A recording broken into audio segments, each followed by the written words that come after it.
Hello students, welcome back to our second lecture of chapter 14 programming technique. In previous class students, आप लोगों ने देखा था कि इस चैप्टर्स में flow chart and pseudo code के बारे में आपने फ्लो चार्ट के बारे में मतलब कि डीपली आपने डिस्कस किया था, जिसमें डिस्कस किया गया था उसमें आप लोगों ने देखा था कि कैसे हम प्रोग्राम को डिजाइन करते हैं और किस वे में करते हैं। उसमें कुछ मैंने एग्जांपल आपको लिया था आपके लाइफ से, जैसे कि प्रोग्राम में, जैसे कि अगर हम बात करते हैं आपको पिकनिक का, मैंने कहा था कि अगर आप कोई पिकनिक का प्लान करते हो उसके पहले आपको क्या क्या जरूरत होती है वो आप देखते हो, फिर किस वे में आप जा रहे हो वो होती है, एंड फिर उसके बाद फिर कैसा उसका रिजल्ट आएगा ये आप देखते हो। ओके, और फिर उसके थ्रू आपने एक फ्लो चार्ट के माध्यम से आप लोगों ने प्रोग्राम भी बनाया था। ठीक है, तो हम फ्लो चार्ट में डिफरेंट हम बॉक्स का यूज करते हैं। इन बॉक्स थ्रू हम प्रोग्राम को डिजाइन करते हैं। और फिर उसके बाद मैंने थोड़ा सा आपको एक बताया था स्यूडो कोड के बारे में। स्यूडो कोड में क्या होता है, आप जो भी कुछ लिखते हो वो इंग्लिश के में वर्ड में होता है। ठीक है, तो स्टूडेंट आज हम डिस्कस करेंगे केवल स्यूडो कोड के बारे में, एंड फिर देखेंगे उसके बारे में कौन कौन सी प्रोग्रामिंग होती है और उसको प्रोग्राम को हम कैसे बनाते हैं। ओके स्टूडेंट, तो स्टार्ट करते हैं हम स्यूडो कोड को। आज हम सिर्फ इसके बारे में डिस्कस करेंगे, स्यूडो कोड। ठीक है, तो स्टूडेंट स्यूडो कोड क्या होता है? Pseudo code reproduce a program design to everyday English and use indentations to represent the processing flows. Means ये क्या होता है, एक ऐसी प्रोग्रामिंग डिजाइन होती है जो कि आप इंग्लिश वर्ड में, मतलब डेली जो भी आपका रहता है, जो भी चीज है, हर एक चीज आपको इंग्लिश वर्ड में लिखना होता है कि आप क्या स्टार्ट कर रहे हो, फिर इनपुट में क्या लिख रहे हो, फिर आप उसकी प्रोसेसिंग जो भी है क्या करना है हमें, वो सब आप लिख करके बताते हो आप। ये आपका स्यूडो कोड कहलाता है। ठीक है, pseudo codes initially introduce as a way to design structure the program and produce a very readable programs design. Means जो भी चीजें होती हैं इसमें आपका स्यूडो कोड्स में, वो हमेशा क्या होती है, रीडेबल होती है। आप सिर्फ उसे रीड आसानी से कर सकते हो। ठीक है, अगर वो प्रोग्राम है तो वो आप आसानी से पढ़ सकते हो कि क्या हम कर रहे हैं। ठीक, फिर अगर pseudo code program design requires no symbols other than the English language. Means इसमें क्या होता है, आपको जो भी स्यूडो कोड्स में होता है कि आप कोई भी सिंबल यूज नहीं करते हो, सिर्फ आप इंग्लिश लैंग्वेज के यूज करते हो, जो भी आपके वर्ड्स होते हैं उनका यूज करते हो। Clear? And the programs can interactively design their programs using word processing software. ये जो आपका होता है वर्ड प्रोसेसिंग सॉफ्टवेयर का यूज करता है स्यूडो कोड्स। एंड फिर इसमें है not only this shortens the time it takes to produce a program design. Means ये आपका ज्यादा टाइम नहीं लेता है प्रोग्राम को डिजाइन करने में। ओके स्टूडेंट, ठीक, तो मैंने आपको बताया था अगर हम फॉर एग्जांपल लेते हैं तो कैसे हम डिजाइन करेंगे। मान लीजिए हमने 2 नंबर को ऐड करना है, तो हम क्या करेंगे, सबसे पहले कि हम 2 वेरिएबल्स को लेंगे। ठीक है, जैसे हम स्टार्ट करते हैं तो हम क्या करेंगे, फर्स्ट स्टेप लिखेंगे number 1 start, and second step में आप लिखोगे इनपुट A, B। ठीक है, एंड फिर आप क्या करोगे, थर्ड स्टेप में आप लिखोगे sum equal to A plus B। And fourth step में क्या होगा आपका कि जो भी आपका सम है वो प्रिंट करके हमें शो करे, तो प्रिंट सम ये करेगा। एंड लास्ट में क्या हो जाएगा आपका, 5th नंबर में एंड। इस तरह से हम क्या करते हैं, प्रोग्राम को हम इंग्लिश वर्ड में लिखते हैं, स्टेप टू स्टेप। क्लियर? फिर अब हम बात करेंगे इसमें कुछ स्टेटमेंट्स के बारे में जो कि हम यहाँ पर यूज करते हैं। ठीक है, जो भी प्रोग्राम में यूज करते हैं। जैसे सपोज अगर हम बात करते हैं, जैसे कि स्टेटमेंट के बारे में अगर पहला हम डिस्कस करते हैं, जैसे हमारा होता है कंडीशन स्टेटमेंट। अब कंडीशन स्टेटमेंट क्या होता है कि अगर हम सपोज कोई कंडीशन लगा देते हैं, जैसे कि कंडीशन आपके हमेशा 2 ही फॉर्म में होगी, या तो एक ट्रू होगी या तो की फॉल्स होगी। ठीक है, अगर आप कोई कंडीशन लगा रहे हो तो, जैसे अगर हम वोट्स की बात करते हैं, अगर हम बात करते हैं इलेक्शन में वोट्स की बात करेंगे, तो अगर वोटर्स की एज 18 है तो ही वो 18 के इक्वल या फिर 18 से अधिक है तो ही वो वोट दे पाएगा। नहीं तो अगर वो 18 से कम है तो वो एलिजिबल नहीं है वोट के लिए। ये आपकी कंडीशन होगी, जाहिर सी बात है कि अगर वो 18 इक्वल या 18 है तो वो इक्वल हमारा एलिजिबल रहेगा, अदरवाइज वो रहेगा नहीं एलिजिबल। क्लियर? तो ये जो आपके डिसीजन होते हैं इसे हम डिसीजन मेकिंग स्टेटमेंट बोलते हैं। ठीक है, तो चलते हैं हम इसके बारे में डिस्कस करते हैं और देखते हैं कैसे हमारा जो भी डिसीजन आ रहा है वो कैसे होता है। क्लियर? तो आपका जो भी हम डिसीजन लेते हैं, जैसे मान लीजिए इसमें आपका आता है एक स्टेटमेंट है, इसे हम बोलते हैं इफ स्टेटमेंट या इफ एल्स स्टेटमेंट, ये भी होता है आपका। ठीक है, यदि ऐसा हो तो ये हो, अदरवाइज ये हो। तो अगर हम बात करते हैं, ये इसे हम क्या कहा मैंने बताया, इफ स्टेटमेंट जिसे हम कहते हैं ये। तो इसमें इसका एक स्ट्रक्चर आप देख लीजिएगा इफ स्टेटमेंट का।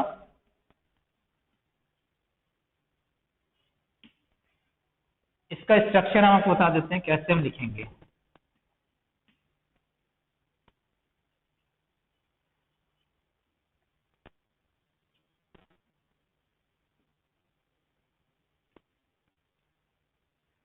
देखिए, या सिंटेक्स हम कह सकते हैं एक तरह से। हम क्या होता है सिंटेक्स,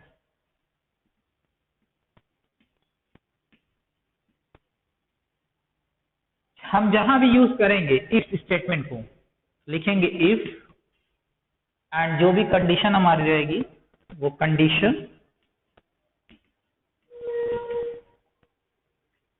एंड फिर देन। क्लियर? फिर आपके जो भी है स्टेटमेंट वो आप लिखोगे।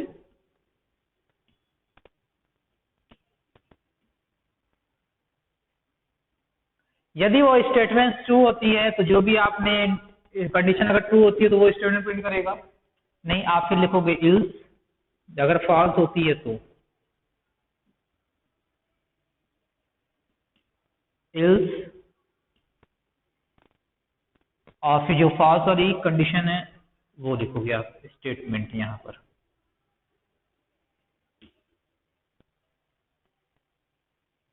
क्लियर? तो अभी हम एक एग्जांपल लिए थे कि आपको इनपुट क्या कराना है, वोटर्स की एज इनपुट करानी है। यदि वोटर्स की एज 18 के इक्वल या 18 से ग्रेटर है तो वो एलिजिबल होगा वोट के लिए, अदरवाइज वो एलिजिबल नहीं होगा। चलिए देखते हैं हम इस प्रोग्राम्स को।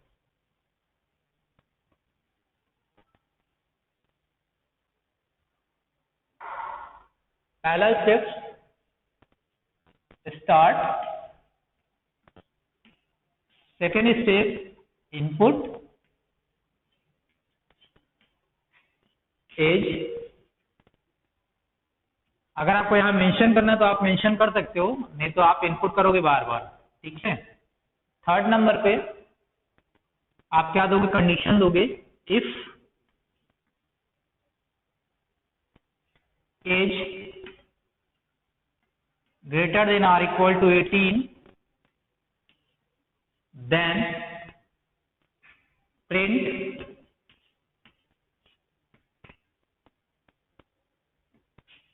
voters is eligible।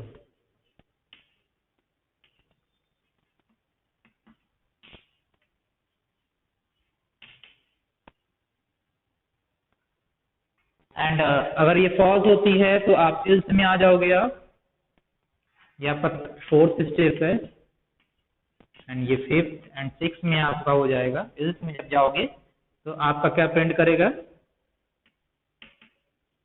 Print voter is not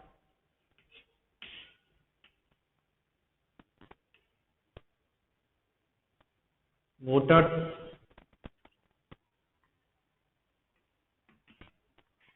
voter is not eligible. And फिर क्या करोगे आप, लास्ट में एंड। इस तरह से आप ये प्रोग्राम लिखते हो आप इंग्लिश में। ओके स्टूडेंट्स, फिर अगर हम मान लीजिए कई सारे और भी कंडीशन आते हैं, अगर इसे हम फ्लो चार्ट में लिखना चाहें तो कैसे करेंगे हम। चलिए हम फ्लो चार्ट वाला भी आपको बता देते हैं, इसको नोट कर लीजिएगा। फ्लो चार्ट में अगर इसे हम करना हो तो हम कैसे करेंगे।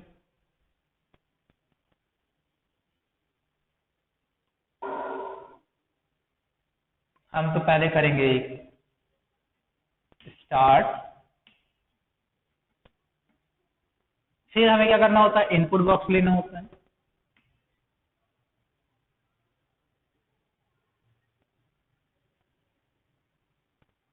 इनपुट एज, एज जब इनपुट करेंगे तो हम क्या करेंगे, इसकी कंडीशन चेक कराएंगे, कंडीशन बॉक्स लगा देंगे हम,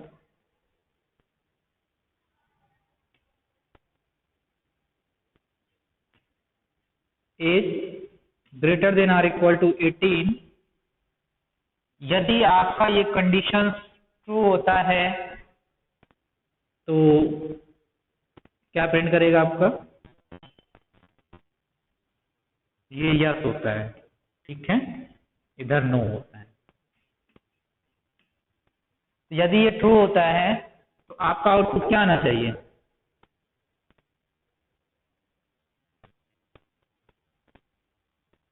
प्रिंट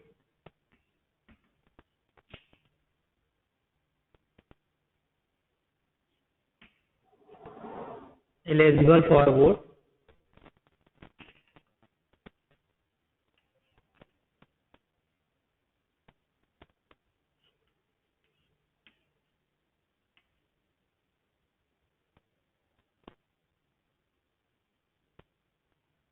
और यदि ये एलिजिबल नहीं है तो क्या प्रिंट करेगा, नॉट एलिजिबल।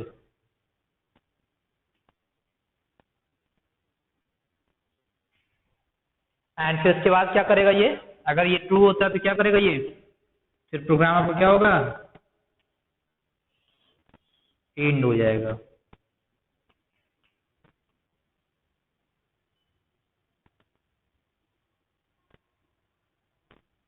और मान लीजिए अगर ये फॉल्स होता है तो ये क्या करेगा, यहाँ पे जाकर नॉट एलिजिबल प्रिंट करेगा, और उसके बाद फिर प्रोग्राम क्या होगा आपका, एंड हो जाएगा। क्लियर, इस तरह से ये आपका फ्लो चार्ट डिफाइन करता है। ठीक, सबसे पहले क्या करोगे आप, स्टार्ट लगाओगे, फिर इनपुट दिया इसे एज, एंड यहाँ पे आके कंडीशन लगा दिया, अगर एज को वो क्या एज जो है 18 के ग्रेटर है एंड इक्वल है, यदि वो ट्रू होता है तो यस पे आकर के इस डायरेक्शन में आएगा, प्रिंट करेगा एलिजिबल फॉर वोट, एंड अगर ये कंडीशन फॉल्स होती है तो क्या प्रिंट करेगा यहाँ पर, नॉट एलिजिबल, एंड फिर क्या करेगा, ये आपका एंड कर देगा। अगर ये ट्रू होता है तो ये प्रिंट करके ये एंड कर देगा, एंड फॉल्स होता है तो ये प्रिंट करके ये एंड कर देगा। क्लियर, ये आपका हो गया स्यूडो कोड के बारे में।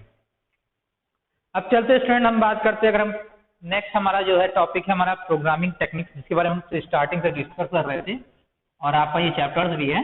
तो प्रोग्रामिंग मैंने टेक्निक बताया था कि आप टेक्निक क्या है आपकी, कि किस तरह से हम जो भी प्रोग्राम लिख रहे हैं किसका हम कैसे हम लिख रहे हैं, ठीक है, किस वे में हम लिख रहे हैं, इसे हम प्रोग्रामिंग टेक्निक कहते हैं। कि हम इजी वे में लिखें, जो भी हमारा प्रोग्राम हो वो क्या हो, अंडरस्टैंडेबल हो, और वो क्या हो, इजी हो।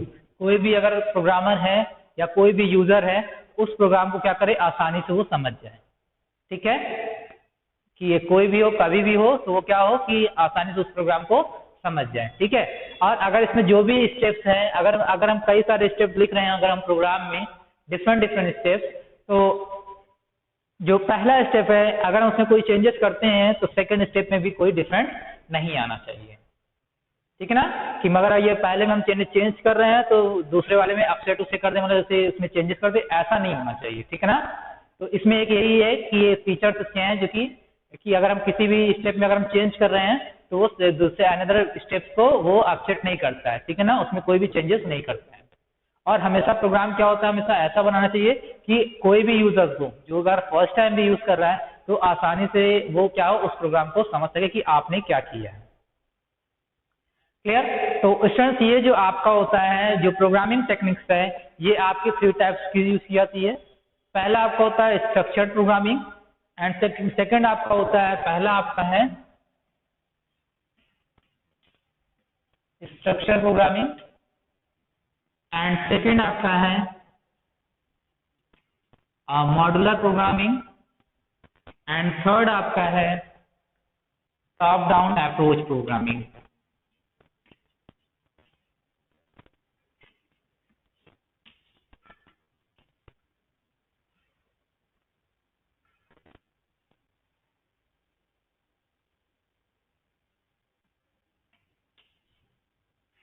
अप्रोच प्रोग्रामिंग, ठीक है, ये आपका। अगर हम बात करते हैं स्ट्रक्चर्ड प्रोग्रामिंग की, अगर हम बात करते हैं जो फर्स्ट है, इसमें क्या होता है स्टूडेंट, जैसा कि अभी मैंने आपको बताया कि structured programming offer a number of benefits to its users. ये क्या करता है, कई सारे यूजर्स को बेनिफिट प्रोवाइड करता है, ठीक है, डिफरेंट डिफरेंट पर। In this programming etch step is independent of the other step. इसमें क्या होता है कि जो भी आप स्टेप लिख रहे होते हो वो क्या होता है कि दूसरे स्टेप पे क्या होता है, डिपेंड होता है, ठीक है ना, इंडिपेंडेंट होता है, ठीक है। जैसे कि अगर आप लिख रहे हो, अगर पहला आपने इनपुट कराया तो जो सेकंड स्टेप लिखोगे, अगर आप इनपुट जो भी करा रहे हो तो क्या होगा, उसके बाद ही तो सेकंड स्टेप फॉलो करेगा, तो ये क्या हो रहा है, एक दूसरे पे क्या इंडिपेंडेंट है, ठीक है ना, तो ये है। फिर अगर हम बात करते हैं इसमें, hence allowing a separate checks at each step may be verified by checking the elaborations stage by stage, ठीक है। जब भी हम, इसमें क्या होता है कि जब भी हम कोई प्रोग्रामिंग बना रहे हैं उसमें हम जो भी स्टेप लिखते हैं 1 by 1 लिखते हैं, और हर एक स्टेप क्या होता है, एक दूसरे के ऊपर क्या होता है, डिपेंड होते हैं, ठीक है। अगर हम वैसे डिपेंड क्या करने वाला कि अगर हम पहला वाला अगर फॉलो करेगा तभी जाकर सेकंड वाला क्या करेगा, वर्क करेगा, ठीक है। तो इसमें क्या होता है, जो भी प्रोग्रामिंग अगर होता है, अगर हम बनाते हैं तो वो क्या करता है, एक एक करके हर एक को क्या करता है, चेक करता है जब भी हम रन कराते हैं। यदि अगर किसी में भी एरर आता है तो वो आपको एरर बता देता है कि आपका ये एरर है, आप पहले इसे ठीक करिए, ठीक है। जब आप उस एरर को ठीक कर दोगे तब वो आपकी सेकंड लाइन को वो चेक करेगा, क्लियर। हर एक लाइन मतलब कि चेक तो कर लेता है सबको ही, तो आपको एरर बता देते इस लाइन में आपकी एरर है, आप इसे पहले सही करिए, ठीक है। अगर सेकंड लाइन में भी है तो उसको भी बताएगा, हर एक एरर को बता देता है वो इजी वे में, ठीक। फिर be detected in a systematic manner at any times, only a small amount of information has to be remembered and manipulated, ठीक है। जो मैंने बताया कि आप जब भी प्रोग्राम बनाते हो तो हर एक स्टेप क्या होता है, एक दूसरे के ऊपर डिपेंड होते हैं, मतलब अलग अलग होते हैं, ठीक है। तो इसमें ये खासियत है कि अगर आप किसी में चेंजेस करते हो तो ये नहीं होता कि दूसरे स्टेप में क्या हो, चेंजेस हो जाए, ठीक। तो इसमें जो भी अगर आप जब एक बार प्रोग्राम बना देते हो तो जो इसमें चेक करने वाला कंपाइलर होता है वो क्या करता है कि हर एक स्टेप बाय स्टेप इसको चेक करता चला जाता है। अगर उसको कहीं पर भी रिजल्ट अगर एरर दिखता है तो वो आपको तुरंत बता देता है कि इस स्टेप पे क्या है, आपका एरर है, मीन्स गलत लिखा हुआ है, क्लियर। और आप फिर उसको क्या कर सकते हो, सही कर सकते हो। और इसके कुछ फीचर्स हैं, चलिए उसको देख लेते हैं। आप programs are develop quickly and with fewer mistake, means जो भी हम प्रोग्राम इसमें डेवलप करते हैं स्ट्रक्चर में, वो भी मतलब क्या होता है, बहुत ही कम मात्रा में, फीवर मीन्स होता है थोड़ी मात्रा में ही, बहुत ही कम मात्रा में मिस्टेक्स हो। ये जरूरी नहीं कि आपका गलतियां ही हो, ठीक है, अगर होती भी हो तो बहुत छोटी छोटी गलतियां होंगी, क्लियर। फिर नेक्स्ट अगर हम सेकंड की बात करते हैं कि कोई भी हम प्रोग्राम बनाएंगे तो वो क्या होगा कि हमेशा वो क्या होता है, रीडेबल होता है एंड अंडरस्टूड होता है, और वो क्या होता है, इजी प्रोग्राम होता है। कि एक ऐसा प्रोग्राम, इजी प्रोग्राम बनाइए जो कि हम आसानी से उसे रीड कर सकें और उसके बारे में हम समझ सकें। फिर portions of the program can be modified without upsetting the functions of the other portion. मैंने आपको बताया ना कि आपके हर एक स्टेप में जो भी प्रोग्राम होता है कि अगर आप किसी पोर्शन में आप चेंजेस कर रहे हो तो वो दूसरे पोर्शन को अपसेट नहीं करता है, क्लियर। फिर अब हम बात करते हैं इसमें जो स्ट्रक्चर्स में कि इसमें कई सारे प्रोग्राम्स होते हैं जो कि कई सारे मतलब कि जो भी हम डेवलप करते हैं प्रोग्राम्स वो 3 टाइप्स में होते हैं। पहला होता है आपका सीक्वेंस स्ट्रक्चर, इसके अंदर, ठीक है ना, पहला आपका होता है सीक्वेंस स्ट्रक्चर। सेकेंड आपका होता मतलब बी आपका होता है decision of selection.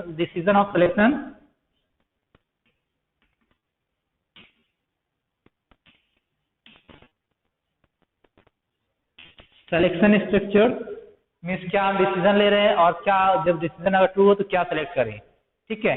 And third आपका होता है लूप स्ट्रक्चर।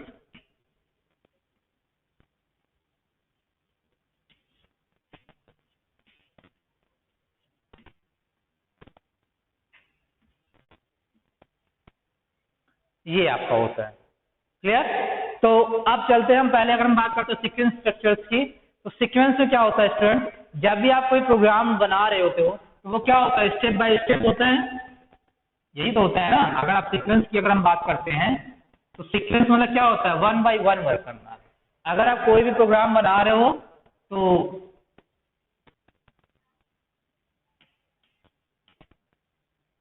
इसमें क्या होता है, हर एक प्रोग्राम क्या होता है, एक दूसरे के ऊपर डिपेंड होता है, ठीक है। जो भी आप लाइन लिख रहे हो स्टेप 1, फिर इसके बाद ये क्या होता है, जैसे ये होगा फिर इसके बाद स्टेप 2 आप लिखते हो, फिर इसके बाद स्टेप 3 लेते हो।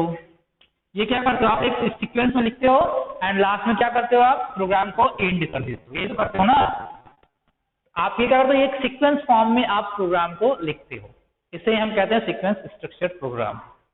ओके स्टूडेंट, फिर अगर हम बात करते हैं डिसीजन ऑफ सिलेक्शन, तो अभी आपने देखा था एक प्रोग्राम डिसीजन में कैसे हम करते हैं। अगर कंडीशन वाला हमारा रहता है कि कोई भी डिसीजन है लेना है या कंडीशन लेना है, अभी आप इससे पहले देखा था कि हमने एज को इनपुट कराया था इसमें, ठीक है, तो आपने डिसीजन दिया था कि जो भी एज की है वैल्यू वो क्या हो, ग्रेटर देन 18 हो, एंड फिर देन लगाया था आपने, एंड फिर क्या किया था आपने, प्रिंट कराया था, ठीक है, कि जो भी अगर ये ट्रू होता है तो वो प्रिंट करा दिया एलिजिबल है, नहीं तो अगर फिर एल्स में जा रहा था आपका प्रोग्राम, और अगर ये फॉल्स कंडीशन आ रही है तो आपको क्या प्रिंट करके देगा, ये नॉट एलिजिबल, ठीक है, इस तरह से आपको प्रिंट करके एंड कर रहा था। तो ये आपका डिसीजन होता है कि जिसमें हम क्या करते हैं कि डिसीजन देते हैं हम कि अगर एज ग्रेटर देन और इक्वल टू 18 है तो आपका प्रिंट करे eligible, voters eligible for vote, and अगर वो फॉल्स है तो नॉट एलिजिबल प्रिंट करे, इसे हम डिसीजन कहते हैं। आपने इसको दोनों तरफ से देखा था, आपने सुडोकू कोड में भी देखा था एंड आपने फ्लो चार्ट के भी थ्रू इसे समझा था। क्लियर? तो अब हम बात करते हैं, अगर हम थर्ड की बात करते हैं, जो थर्ड स्ट्रक्चर हमारा है लूप स्ट्रक्चर। तो इसमें क्या होता है स्टूडेंट, लूप होता क्या है कि जैसे अभी मैंने एक बार आपको बताया था कि, चलिए नहीं बताया, चलिए एक बार मैं बोल दे रहा हूँ, बता दे रहा हूँ। इसमें क्या होता है, यदि कोई स्टेप होता है, जैसे सपोज अगर कोई भी एक ऐसा प्रोफार्मा होता है जो कि आपका सेम हो और वो प्रोफार्मा सभी स्टूडेंट के लिए ऊपर लागू हो, ठीक है ना। जैसे एक प्रोफार्मा की अगर हम बात करते हैं, आप किसी फॉर्म आप फिल कर रहे हो, ठीक है, या सपोज अगर मान लीजिए आप कोई नंबर इनपुट करा रहे हो 1 से लेकर 10 तक का, तो आप क्या होगा, नंबर 1 से स्टार्ट होगा एंड ठीक है, इसमें क्या करेगा आपका चलेगा और प्रिंट करेगा, फिर आपका क्या हो, एक इंक्रीज करे, फिर वापस जाए लूप, वो चले, ऐसे बार बार कोई चीज हो, मतलब एक ही स्टेप क्या हो बार बार रिपीट होता चले जाए, उसे हम लूप कहते हैं। अगर हम प्रोफार्मा की अगर हम बात करते हैं, सपोज मान लीजिए आपका नेम, अगर आप फॉर्म कोई फिल कर रहे हो ऑनलाइन, ठीक है, तो आप क्या करते हो, आपका नेम क्या रहता है उस फॉर्म में, नेम आपका रहता है, इसमें आपको नेम लिखना होता है, फिर फादर नेम रहता है, फिर मदर नेम रहता है, ये आपका सिंपल सा एक प्रोफार्मा होता है, ठीक है, एज होती है, ठीक है, डेट ऑफ बर्थ होती है, ये आपका सिंपल सा प्रोफार्मा होता है जो कि हर एक स्टूडेंट पे लागू होता है, ठीक है ना, अप्लाई होता है ये हर एक स्टूडेंट पर। तो आप कोई भी स्टूडेंट होता है, ये प्रोफार्मा आप जब भी ऑनलाइन फॉर्म ओपन करोगे, एक ही मतलब जो भी अगर हर कोई उसी फॉर्म को अप्लाई कर रहा है, तो जैसे ही वो अगर आप कोई भी स्टूडेंट अलग अलग ओपन करेगा, ये प्रोफार्मा उसके सामने ओपन होकर चला आएगा, ठीक है। तो जैसे ही आप देखोगे इसमें, तो क्या आएगा, नेम आएगा, तो आप अपना नाम फिल कर सकते हो, अगर कोई अदर कोई ओपन किया हुआ तो वो अपना नाम फिल करेगा, एंड थर्ड पर्सन कोई है तो वो अपना नाम फिल करेगा। मीन्स प्रोफार्मा क्या होता है, सेम होता है, लेकिन ये क्या होता है, हर एक बार रिपीट होता है। अगर एक फर्स्ट स्टूडेंट ने किया तो उसने फिल कर लिया, जब सेकंड स्टूडेंट अप्लाई करना चाहेगा तो उसके लिए फिर एक नया फ्रेश आएगा, और जो कि ये प्रोफार्मा क्या होगा आपका सेम होगा, ठीक है। ये क्या होगा, बार बार ये प्रोफार्मा क्या होता है आपका बार बार रिपीट होता है, तो इसी को ही हम लूप कहते हैं। जब कोई चीज एक ऐसा कोई स्टेप होता है जिसको कि हमें बार बार रिपीट करना होता है, तो उस चीज को हम इससे कहते हैं कि मीन्स प्रोफार्मा सेम हो और आप जो कंटेंट क्लिक कर रहे हो वो क्या हो, बार बार वो अलग हो। क्लियर? मीन्स कहने वाला स्टेप आपका सेम हो और उस स्टेप में जो भी आप एक्सप्लेन करा रहे हो वो क्या हो, डिफरेंट हो, तो उसे हम लूप कहते हैं, ठीक है, कि जो बार बार चीजें रिपीट होती हैं। That term loop refers to the need to cycle through a processing task or a set of processing task. Means कहने वाला कि एक ऐसा टास्क है जो कि बार बार क्या होता है, रिपीट होता है, ठीक है। अगर कोई भी टास्क हो जो कि आपको क्या हो, बार बार रिपीट हो, उसे हम लूप स्ट्रक्चर कहते हैं। अब देखिए इसका हम स्ट्रक्चर देख लेते हैं या सेंटेंस देख लेते हैं, कैसे हम इसको डिजाइन करेंगे। मान लीजिए हमने कुछ इनपुट करा लिया, इनपुट कराने के बाद हमने क्या किया, एक डिसीजन लगा दिया, ये डिसीजन बॉक्स लगा दिया, ठीक है। यदि ये बॉक्स क्या होता है, ट्रू होता है, अगर ये ट्रू होता है तो आपको एक आउटपुट के रूप में दिखा दे, आपको या फिर जो भी प्रोसेसिंग हो रही है वो करके दिखा दे। क्लियर? फिर ये क्या करे, उसके बाद ये तुरंत ये रिपीट करे, यहाँ से वापस जाए और फिर सेकंड स्टेप में जाकर क्या करे, ये इसको लूप को चेक करे।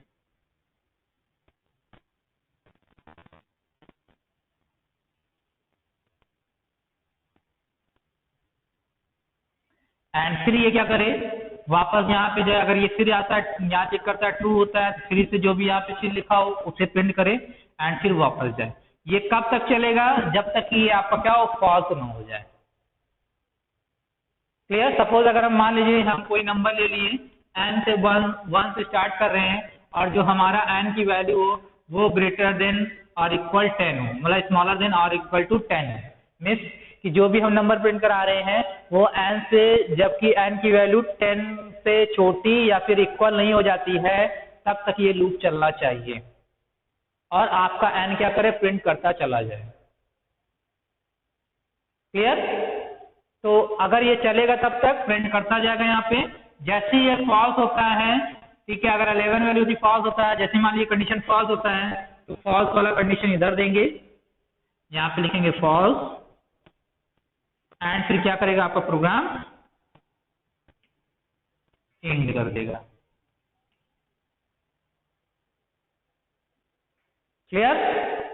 इस तरह से ये आपका चलेगा, ये आपका स्ट्रक्चर है। अगर हम सूडो, ये तो आपका हो गया फ्लो चार्ट में।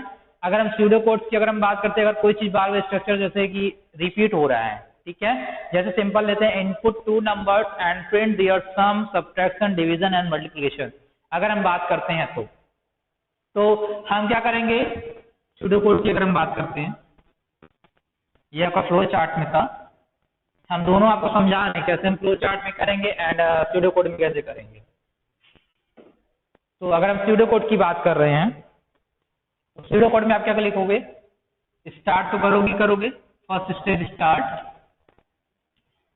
एंड सेकंड में आप क्या करोगे, आप इनपुट करा लोगे आप जो भी आपके वेरिएबल्स हैं ए एंड बी। फिर आप क्या करोगे, उसे सम अगर कराना चाहते हो, जैसे मैंने बताया सबका सम कराना, सब्ट्रैक्शन एडिशन है आपका, सब्ट्रैक्शन है, मल्टीप्लिकेशन आपको कराना है, तो यहाँ पे पहले लिखोगे मॉड्यूल सम, पहला स्टेप है मॉड्यूल सम, यहाँ लिखोगे आप sum equal to A plus B. Clear. And फिर करोगे आप क्या, डिस्प्ले करा लोगे आप, डिस्प्ले सम, ये आप लिखो प्रिंट। क्लियर।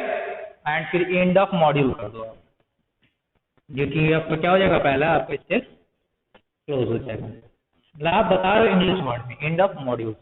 फिर थर्ड सेकंड लिखोगे आप सब्ट्रैक्शन के लिए, तो मैं आप लिखोगे मॉड्यूल सब्ट्रैक्शन के लिए।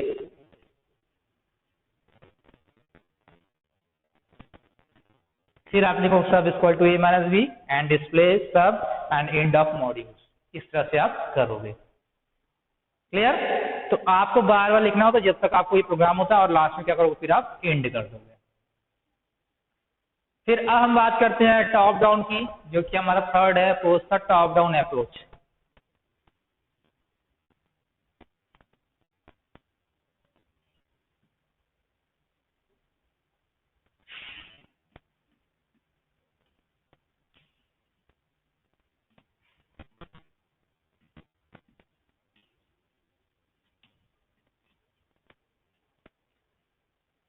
ये क्या होता है student, top down approach means कहने वाला कि कोई भी चीज क्या हो, जैसे अभी मैंने बताया था आपको बार रिपीटेशन का। चलिए देखते हैं। Over many years the usual approach to program development was bottom up, designer started from the lower level modules and work upwards in designing a program. इसमें स्टूडेंट क्या होता है, जैसा कि हम अगर कोई भी चीज होता है कि जैसे अभी मैंने सपोज लिया था कि 1 से लेकर 10 तक का कराना, तो ये क्या कर रहा था 1 से लेकर 10 तक का, मैंने तो वो तो बताया था आपको कि ये रिपीट तो होता है लूप में, बट नंबर वो कैसे होगा आपका 1 से 10 तक, जब आप क्या करें n इक्वल टू 1 लिया, मैंने यहाँ पे चेक कराया n greater than equal to 10 तक आपका चलना चाहिए लूप। ये तो आपका प्रिंट करेगा यहाँ पर n की वैल्यू आप प्रिंट करा लोगे, ठीक है। बट ये क्या करे कि यहाँ से क्या करे, स्टेप को n को भी +1 कर दे। भाई इंक्रीज करेगा तभी तो ये चलेगा। अगर आप यहाँ पे n को इंक्रीज नहीं कराओगे, इंक्रीमेंट डिक्रीमेंट नहीं लगाओगे, इसमें हम इंक्रीमेंट एंड डिक्रीमेंट लगाते हैं कि n नंबर जो भी नंबर है हमारा है या फिर जो भी चीज स्टेप है उसको एक एक स्टेप क्या है आगे बढ़ाए +1 करके। अगर हमें रिवर्स में जाना है तो उसको माइनस करें, ठीक है। ये बार बार हमें करना पड़ता है जब हम रिपीट वाला का काम करते हैं स्टेप्स का। तो इसके लिए हम इसको रिपीटेशन मतलब यहाँ पे हम इंक्रीमेंट एंड डिक्रीमेंट का यूज करते हैं। जिसके थ्रू आपका जो भी है लूप है वो क्या हो, बार बार वो स्टेप चलता रहे। और कब तक चले, जब तक उसका कंडीशन ट्रू रहेगा। जैसे ही फॉल्स होता है वो तुरंत क्या होगा, बाहर आकर के आपको एंड कर देगा आपका प्रोग्राम। इसमें ऐसा करते हैं। जैसे अगर हम सपोज अगर हम बात करते हैं, सिंपल सा एग्जाम लेते हैं, तो अगर हम इसकी बात करें, स्यूडो कोड की बात करते हैं, स्यूडो कोड अगर मान लीजिए हमें 1 से लेकर 100 तक के नंबर हमें प्रिंट करना है, या 1 से लेकर 10 तक की हम बात कर रहे हैं, ठीक है। तो 1 से लेकर 10 तक का हम यूज करते हैं, तो इसी में ही हम बताएंगे इसी नंबर्स को।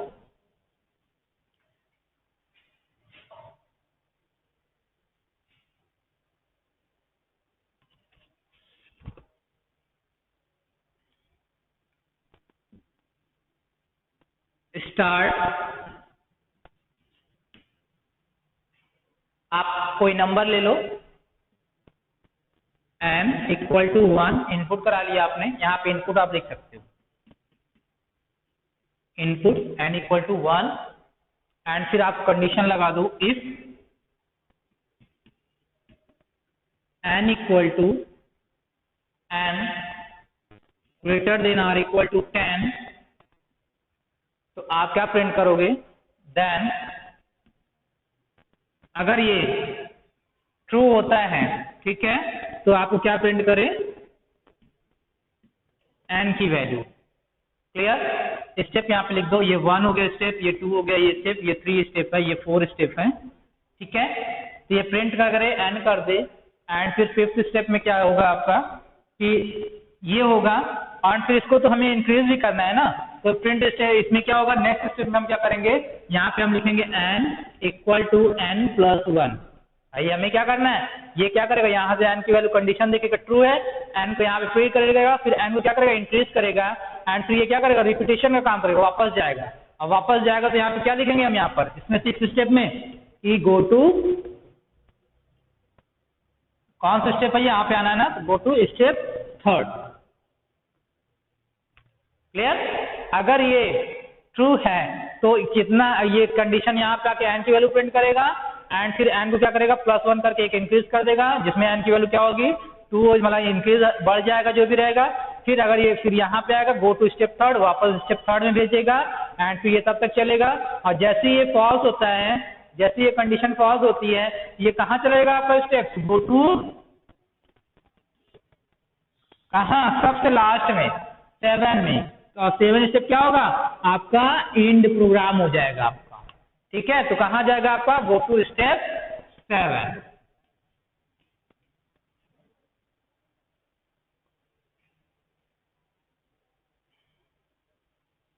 ओके स्टूडेंट, ये आपका स्टेप 7 में चला जाएगा, और जहां से आपका प्रोग्राम क्या होगा, एंड हो जाएगा। चलिए देखते हैं कैसे हम करा रहे हैं। स्टार्ट किया, n की वैल्यू लिया 1, यहाँ पे आके चेक किया n क्या ऐसी सही है, अगर 1 रखा तो ट्रू है।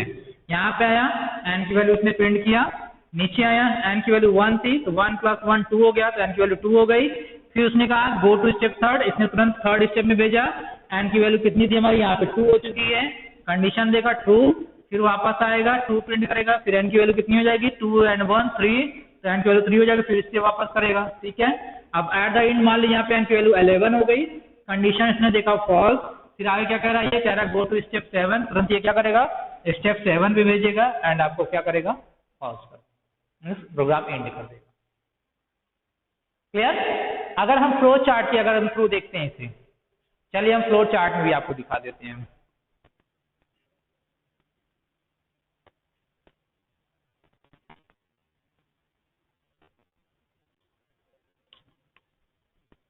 इसी को हम टॉप डाउन अप्रोच कहते हैं, मीन्स टॉप से नीचे आए, फिर ऊपर से डाउन से टॉप चला जाए, इसी को हम टॉप डाउन अप्रोच करते हैं।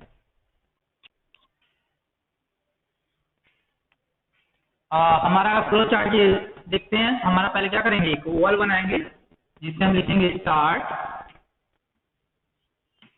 एंड फिर क्या करेंगे, इसमें हम इनपुट बॉक्स बना लेंगे, जहाँ पे हमें नंबर को इनपुट करना है। यहाँ पे आप लिख सकते हो n = 1, एंड फिर क्या करोगे आप, कंडीशन दे दोगे आप यहाँ पर, condition box, decision making box, या कंडीशन बॉक्स जिसे हम कहते हैं।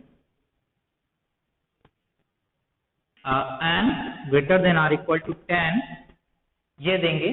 तो अगर ये आपका ट्रू होता है, नीचे ट्रू होता है, इसे हम ट्रू बोलते हैं ना, ट्रू होता है तो ये क्या करेगा आपका, प्रिंट करेगा हमारा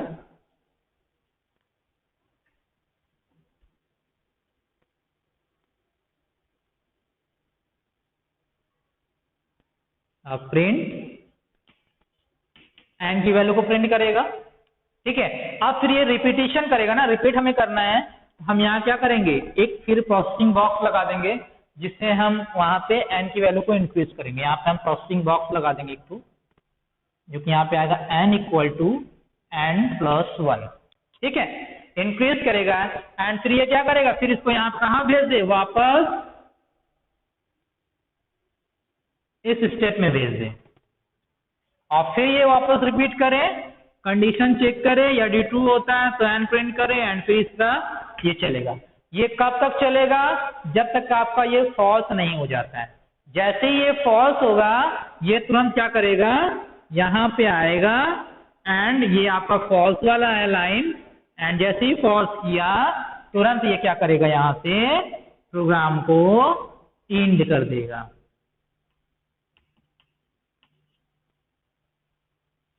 आई होप आप लोगों को स्टूडेंट समझ में आ गया होगा कि टॉप डाउन अप्रोच क्या होता है। तो मैंने दोनों मेथड से बता दिया कि आपका फ्लो चार्ट के मेथड से एंड आपको स्यूडोकू कोड की मेथड से मैंने आपको टॉप डाउन अप्रोच बता दिया। ठीक है स्टूडेंट, तो स्टूडेंट्स आपके बुक में कई सारे एग्जाम्पल दिए हुए हैं, आप उन एग्जाम्पलों का यूज करिए एंड उससे आप खुद से डिजाइन, मतलब कि जो भी flow chart and pseudo code की प्रोग्रामिंग आप खुद करिए।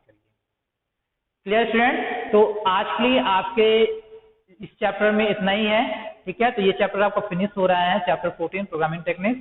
अब हम मिलेंगे आपको न्यू चैप्टर्स में एंड न्यू वीडियो के साथ। ओके स्टूडेंट, तो थैंक यू सो मच।